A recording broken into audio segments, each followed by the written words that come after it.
Olá, eu sou Flávia Tavares Oi, gente, eu sou Mariane Mariano. e estou aqui hoje para compartilhar algumas informações e algumas curiosidades sobre as crianças melancólicas. A gente vai resgatar um pouquinho para falar o que é essa criança melancólica e quais são os tipos de padrões alimentares predominantes no temperamento melancólico. E vamos finalizar com algumas dicas para melhorar esse perfil de comer dessa criança, tá? Essas crianças são, de uma certa forma, introspectivas.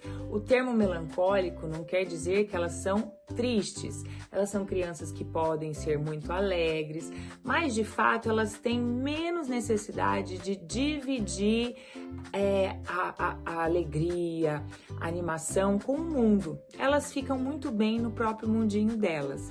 São crianças, então, que geralmente nessa primeira infância não são crianças que dão trabalho para os pais, porque elas se contentam em brincar sozinhas, elas são de uma certa forma muito obedientes, elas gostam de uma rotina estruturada. Então são crianças que se encontram pais que estão dispostos a dar essa ordem, essa rotina, esse amparo, ela se torna uma criança muito tranquila.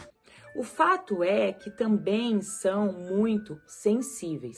Então, são crianças que, se os pais falam com um pouco mais de dureza, mais rispidez, aquilo fica no coraçãozinho dessas crianças.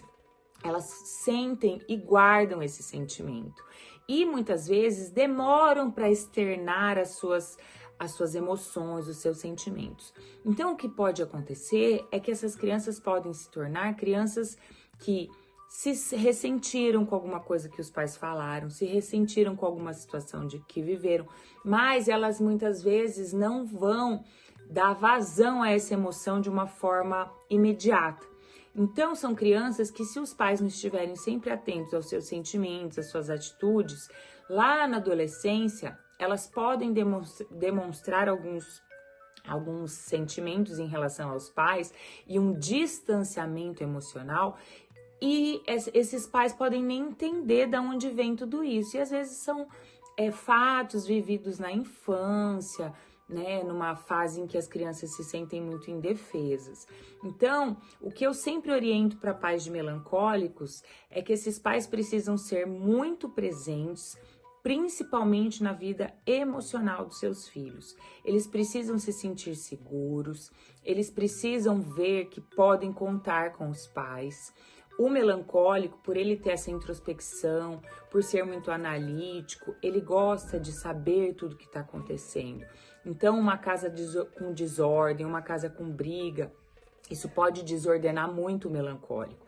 Então, ele precisa de um ambiente calmo, estabilizado e que tudo que vai acontecer seja falado para ele, que ele não seja retirado da sua rotina de forma brusca, porque isso também violenta muito ele, sabe?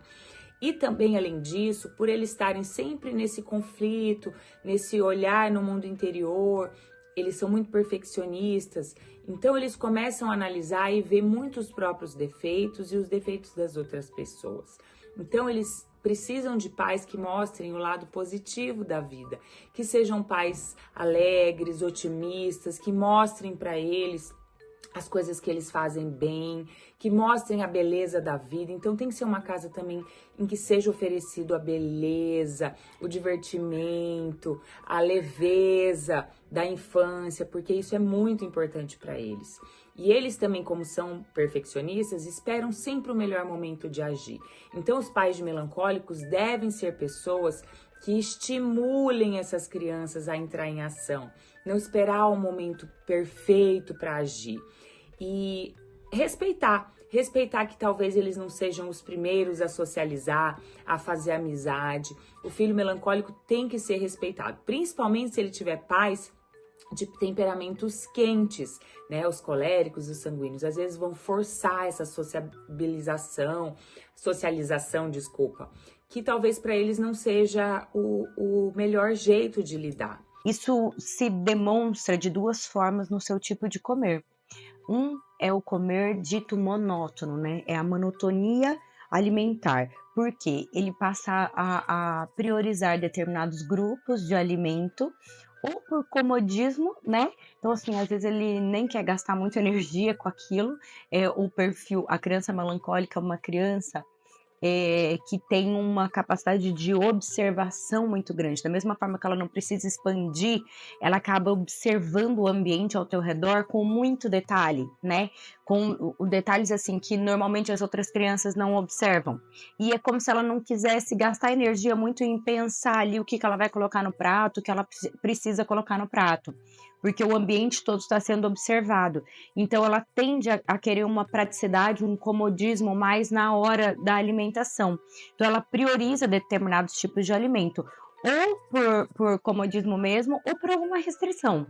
Ou ela criou dentro dela alguma relação com aquele alimento, com aquele determinado grupo de alimento, e aí o que acontece é que a criança melancólica, ela normalmente tem para dentro dela, o que ela sente do mundo, como eles são extremamente sensíveis, ela tem a intensidade do que ela sente é muito maior do que de fato é na realidade. Então, às vezes, ela criou uma ideia na imaginação ou por alguma coisa que aconteceu no ambiente da casa, porque ela ouviu alguém falar que aquilo não é bom ou que aquilo não é gostoso, e aí alguém que ela confia, alguém que ela se inspira, e aí dentro dela, ela faz meio que uma repulsa disso também.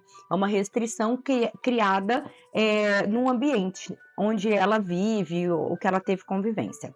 Então, um tipo de comer característico é o monótono, e o outro tipo de comer característico dessa criança pode ser o comer relacionado às emoções, exatamente por isso que eu acabei de dizer. Normalmente, os sentimentos da realidade, né, do que se passa ao redor dele, dentro dele, adquire uma intensidade muito maior e uma profundidade. Então, ele sente aquilo que ele vive de uma maneira profunda e muito mais intensa do que de fato é, gerando, portanto, se esse sentimento for muito profundo, até uma compulsão alimentar. Eu já vi isso em consultório também, né? No caso de adolescentes e não crianças menores, mas no caso de adolescentes também. Então, essas crianças melancólicas, ela tem uma necessidade menor de experimentar o mundo, né? Então, elas querem observar mais do que serem curiosas às vezes, né? Em relação a os órgãos do sentido, por exemplo. Então, na hora que ela olha para o alimento, ela não tem muita necessidade de ver as cores, o sabor e o próprio cheiro não estimula tanto essa criança, né? Ela não tem tanta curiosidade, ela se satisfaz com o que está no mundo interior dela, mas de certa forma do que ela viveu, do que ela vive ali na realidade, do que os pais passam para ela. É como se eles não quisessem perder tempo escolhendo cores dos pratos, nada disso, né? Eles estão perdendo tempo observando com detalhes tudo ao redor, os hábitos alimentares dos pais, como que acontece esse momento do comer, eles amplificam aquela realidade e vai vivendo aquilo dentro deles. Como eles são obedientes, tudo que a gente impor e falar, claro, vai gerar um questionamento natural de toda criança, mas ele tende a obedecer o que for imposto. E não é uma vez, duas vezes, né? Deve ser construído algo e ser repetido, repetido, repetido. Como ele tem essa facilidade de obedecer e colocar e ter uma rotina, se você cria uma rotina alimentar estável, né, com aquilo que você quer que ele mude, colorida, com os determinados tipos de alimento que ele não come, e você bate em cima daquilo.